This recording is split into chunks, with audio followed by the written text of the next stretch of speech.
Your team has been betrayed, Ethan.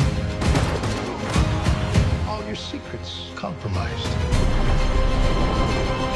Everything you are, everything you've done has come to this. Directed by Christopher McQuarrie, The Final Reckoning continues the saga of Ethan Hunt, portrayed by Tom Cruise, as he confronts the Entity, a rogue AI threatening global stability. This film attempts to tie together threads from previous installments, offering a retrospective on Ethan's journey and the IMF's evolution. One of the film's strengths lies in its exploration of free will versus determinism. The Entity, representing an all-knowing algorithm, challenges Ethan's belief in choice and agency. This philosophical conflict adds depth to the high-octane action sequences. Thematically, the film grapples with the implications of AI and the erosion of truth in the digital age. The Entity's ability to manipulate information serves as a cautionary tale about technology's potential to undermine reality. For a while, The Final Reckoning spends a lot of time flashing back to previous movies and celebrating its own mythology. It almost feels like a greatest hits reel, or one of those old sitcoms that would show clips from previous episodes once a year. There were also a few too many scenes of sentimental self-congratulations.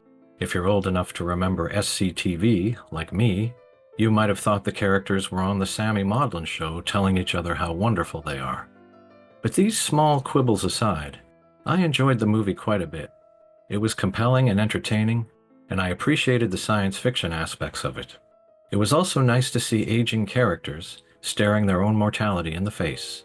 Although, to be honest, I'm a little surprised that there wasn't more mortality involved in this story, but I suppose, even when they're strongly implying that this one is the last, they don't want to 100% commit to that.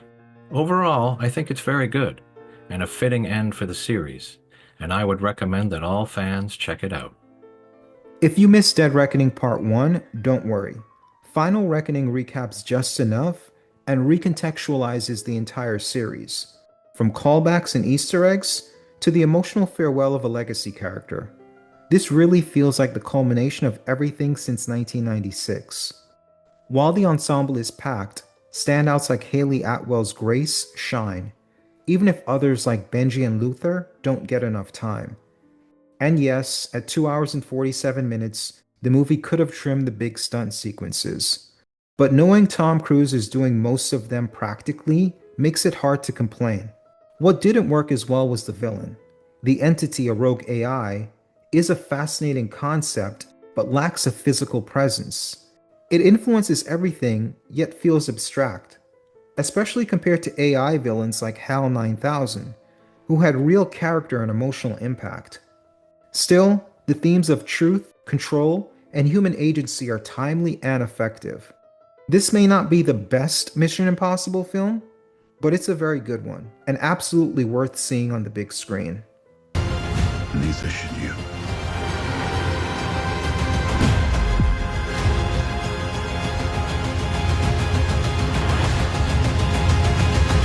Tom Cruise has this thing that's been going on in a lot of his most recent films. I don't know if it's an age thing. He doesn't have any real love interests anymore. And that would be okay if there weren't characters that were written as love interests and scenes that were written for him to actually kiss the female heroine or female protagonist. But he still has those characters written that way and those scenes written that way. And the only thing that changes is that they don't actually kiss. They just stare at each other and hold hands. And it leads to some very awkward scenes. Yeah, I agree. I kept thinking, are these two a couple? Is there something going on here? And I kept waiting for that to be resolved, and it never really was. They never really answered that. The other thing was the whole AI aspect of it. The AI didn't really have much of an actual presence. There was no physical manifestation of it. Hal, you had that red eye that represented Hal in 2001: A Space Odyssey. Here, you had the machine that he went into early on in the film, and you thought, at least I did at the time, that, oh, we will be seeing or hearing from this AI sporadically, maybe even directly talking to people, influencing people on his team. It did influence people, but it was all theoretically influencing them. We didn't see him actually, or it actually influence the people that turned on Ethan Hunt or tried to sabotage their mission. The presence was there, but the actual representation of the character wasn't there. And then in the physical villain we had, who I guess was a surrogate, he didn't come on until the very end. So we had the AI at the beginning and then the surrogate at the end, but there was nothing throughout the body of the movie. No, you're right. When he went inside the machine and sort of hooked up to the AI, he was warned that it's going to change you. And I expected that to be a real factor, that he was going to have trouble now for the rest of the film. And maybe the AI would kind of be inside him, talking to him or influencing him. But yeah, they kind of just dropped it after that. And yeah, it just ends kind of, well, easily in a way, although yes, it is a difficult mission, but just trapping the AI in the little vial with no real confrontation. It's like less than a second, that climactic fight between them and the AI. And even if they trapped it within the second, because they did set that up pretty well with the Hmm. Grace character, at least let's hear from him in some kind of a way. Even after he's trapped, they don't destroy it. Maybe there's a Yeah, conversation with him and Ethan alone, where Ethan's by some kind of containment unit with it, where it can't escape and it's begging for its life. It yeah. maybe it doesn't have to sing Daisy like Hal did, but at least some kind of like final reckoning between the two Yeah, or something. yeah.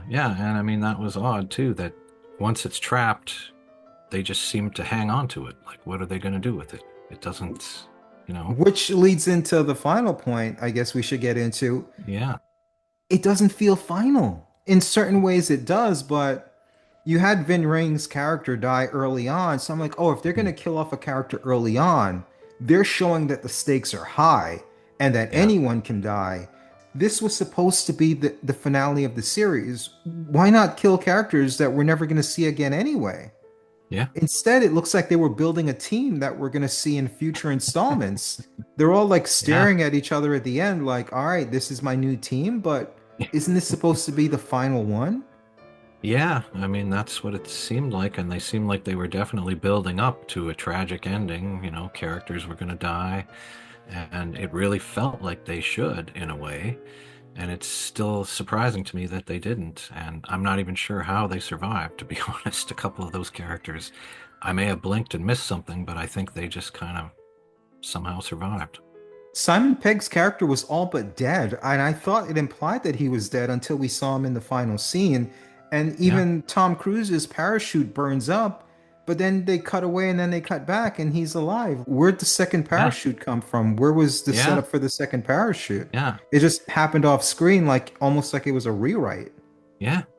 And the only other thing is it all some kind of dream at the end where they are dead, but I Google they that. think I'm that like, yeah, it yeah, did, yeah, did he did like was it a dream sequence after the parachute burned? Like I Googled yeah. around, but nothing came up. I'm like, this doesn't feel right. Like the way they're No, staring at each other, it almost felt like Lost or something, where it's just like one of those weird endings where like, oh yeah, no, they're all meeting in heaven because everyone died. You know, that's like right. maybe the whole Yeah, planet was destroyed, you know? But yeah. I Googled around and there was no like alternate or like this is supposed to be interpreted in a different way type ending. But No, no. with that said, I mean, it's still an enjoyable movie. These are just nitpicks and conversations we're having after we've both recently seen it. But like we both said in the actual review, go out and watch this movie yourself. And let's debate it all in the comment section below. Thanks for watching. For Angus Combe, Sean Weathers.